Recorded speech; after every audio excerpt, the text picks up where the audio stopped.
Hi, I'm Kirby Allison, and in this installment of our FAQ series, I'm going to talk to you about edge dressings.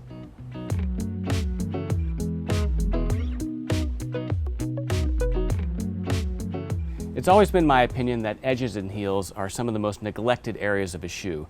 We spend a lot of time here at Kirby Allison Hanger Project talking about shoe care, and a shoe really isn't fully polished and looking great until its edges and heels are dyed and polished also.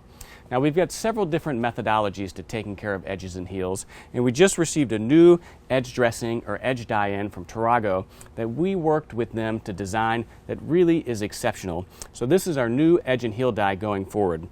Now, this is a simple edge and heel dye that has a nice foam applicator on it that allows you to get around the edge and the heel of the shoe. Now, this uses a water-based dye that's going to soak into the edges and heels to provide nice color saturation, but it also includes some other waxes in here that will allow you to buff the edge and heel to a nice shine after you've applied this. So for using this, I recommend applying it simply just around the edge, allowing it to dry for a few minutes, and then taking something like a horsehair brush or a dauber to buff it to a nice high shine. Now, if you have roughness on your edges and heels, say because you've been driving a lot and you've got a rough, what I call driver's heel on the right-hand side of your shoe, then what you can also do is take a little bit of sandpaper to sand it so that it smooths out that texture, and then apply the Terrago edge dressing. Of course, this is available in both dark brown and black.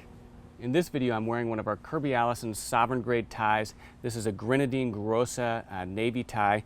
I like the Grenadine Grossas because it has a slightly larger weave pattern than, say, a Grenadine Fino, which is quite fine and formal.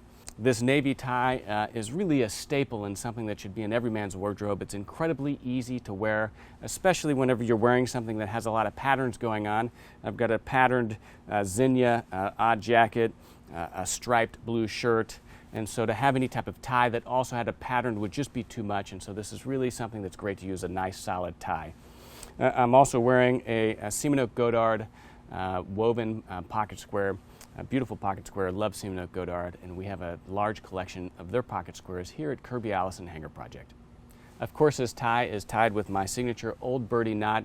We have a video on the YouTube channel where I teach you how to tie this beautiful, slightly asymmetric, long Old Birdie knot.